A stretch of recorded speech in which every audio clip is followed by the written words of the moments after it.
नमस्कार प्रिय दोस्तों, परमेश्वर का प्रेम और अनुग्रह आप पर सदा बना रहे। आप स्वस्थ रहें, सुरक्षित रहें। दोस्तों, आज मैं विशेष करके महिलाओं, बहनों और बेटियों को उत्साहित करना चाहती हूँ। जी हाँ, आप सोच रहे होंगे कि आज महिला दिवस तो नहीं है, फिर भी मैं क्यों महिलाओं का जिक्र कर रही हूँ।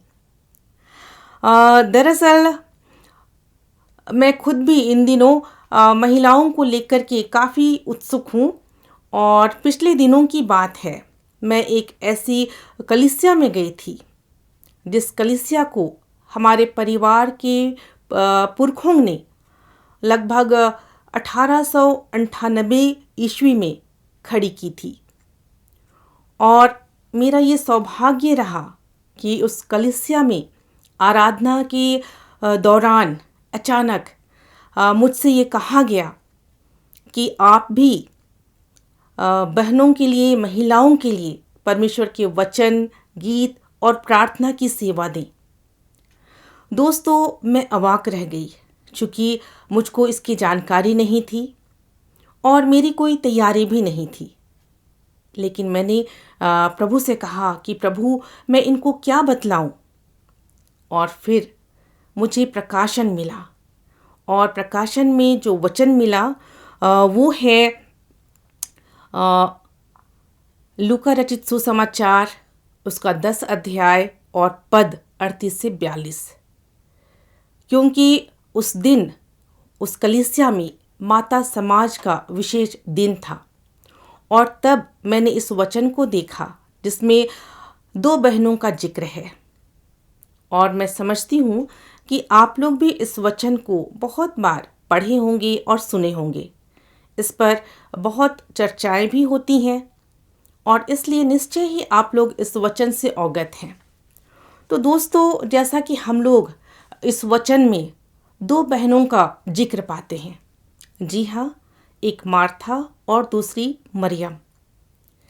और यहाँ पर हम लोग देखते हैं कि उनके घर में प्रभु यीशु आने वाले थे। और जब प्रभु यीशु मसीह उनके घर में आते हैं तो मार्था वो अन्य अन्य कामों में इतना अधिक व्यस्त हो जाती है कि वह परेशान हो जाती है, चिंताओं से घिर जाती है और घबराती है, थक भी जाती है। और वहीं पर बहन मरियम वो प्रभु के चरणों पर बैठ जाती है और प्रभु के वचनों को सुनने लगती है। और ऐसे समय में जब मार्था कामों को करते करते थक जाती है, तब वह प्रभु के पास आती है और प्रभु से शिकायत करती है। हम कह सकते हैं शिकायत कर सकती है, जो भी कि बाइबल में ये शब्द नहीं लिखा हुआ है, लेकिन हम लोग समझ सकते हैं उस बात को। और चूंकि वह कहती है प्रभु से, मैं इसको वचन में से पढ़ करके आप लोगों को सुनाना चाहूंगी कि वो किस प्रकार से प्रभु से कहती है। मार्था प्रभु से कहती है, हे प्रभु, क्या तुझे कुछ भी चिंता नहीं कि मेरी बहन ने मुझे सेवा करने के लिए अकेले ही छोड़ दिया है? इसलिए उससे कह कि मेरी सहायता करे। और तब प्रभु ने उसे क्या उत्तर दिया? वचन बतलाता है कि प्रभु उससे कहते हैं, मार्था, हे मार्था, तू बहुत बातों के लिए चिंता करती और घबराती है, परंतु एक बात आवश्यक है, और उस उत्तम भाग को मरियम ने चुन लिया है, जो उससे छीना नहीं जाएगा। जी हाँ दोस्तों, आप गौर करेंगे कि ये बातें हम महिलाओं के जीवन के प्रतिदिन के व्यवहारिक बातों से जुड़े हुए हैं। जी हाँ, अतिथि सत्कार करना और दूसरी ओर परमेश्वर के वचन को सुनना या परमेश्वर के वचन पर ध्यान मनन करना। सच कहा जाए तो महिलाओं के जीवन के लिए ये बातें चुनौतीपूर्ण देखी जा सकती हैं कि महिलाएं करें तो क्या करें। और दोनों कामों को करना महिलाओं के लिए ज़रूरी है, बहनों के लिए ज़रूरी है।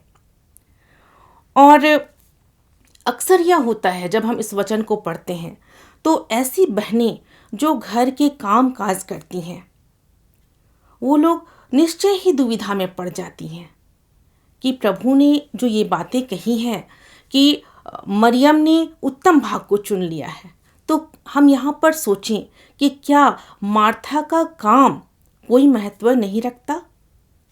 क्या मार्था के काम का कोई वैल्यू नहीं है? और अगर हम लोग जो अधिकांशतः घर की जिम्मेवारियों को पूरा करते हैं, मेहमानों के अतिथि सत्कार की तैयारियां करते हैं, क्या ये सब कुछ व्यर्थ है? क्या हम उन कामों को छोड़ करके मरियम की तरह सिर्फ और सिर्फ वचन सुनने में चले जाएं? मेरे प्यारी बहनों और दोस्तों, इस वचन को आप गलत तरीके से ना लें, इसका अर्थ गलत तरीके से ना लें, लेकिन इस बात को समझने की कोशिश करें कि प्रभु ने किन 2 शब्दों पर जोर डाला है। प्रभु ने कहा, तू बहुत बातों के लिए चिंता करती और घबराती है।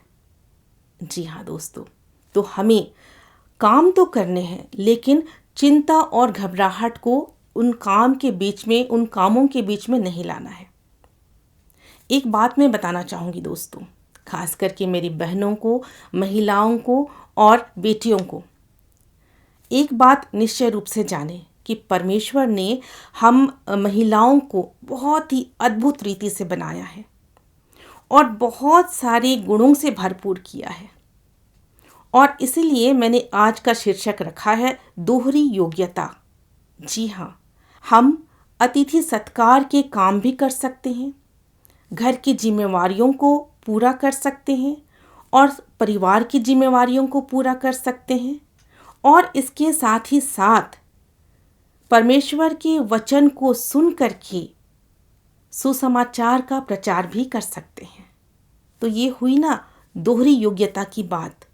जी हाँ दोस्तों, इसलिए मैं आपको उत्साहित करना चाहूँगी कि आप कभी भी अपने आप को कम न आंकें या कम न समझें और इस दुविधा में न रहें कि हम जो व्यावहारिक जीवन के कार्य हैं, जो प्रतिदिन के कार्य हैं, उनको छोड़ करके सिर्फ और सिर्फ वचन सुनने के लिए चले जाएं। ऐसी बात नहीं है, लेकिन दोनों कामों को हमें व्यवस्थित रूप से करने की आवश्यकता है। हमें समय निर्धारित करना है और हर एक कामों को एक सिस्टम के अनुसार करना है। और जब हम ऐसा करते हैं, व्यवस्थित रूप से जब हम अपने कार्यों को करते हैं, तो हम निश्चित रूप से जो हमारी जिम्मेदारियां हैं, जो हमारे घर के काम हैं, जो हमारे परिवार के लिए काम हैं, उन्हें भी कर सकते हैं और साथ ही साथ प्रभु के वचन के लिए भी समय निकाल सकते हैं। तो दोस्तों, मैं आपको उत्साहित करूंगी और आपको शुभकामना दूंगी, और मैं आपसे यही कहना चाहूँगी कि ऐसा करने के लिए एक बात की आवश्यकता है कि अपने आप को प्रभु में समर्पित करें, यीशु मसीह में अपने आप को समर्पित करें, और निश्चय आप देखेंगी कि आपका जीवन खुशहाल होगा और आशीषों से भरपूर होगा। परमेश्वर आपको ऐसा काम करने के लिए, अपनी योग्यताओं को समझने के लिए, अपने गुणों को सही रूप से इस्तेमाल करने के लिए आपका मार्गदर्शन करें।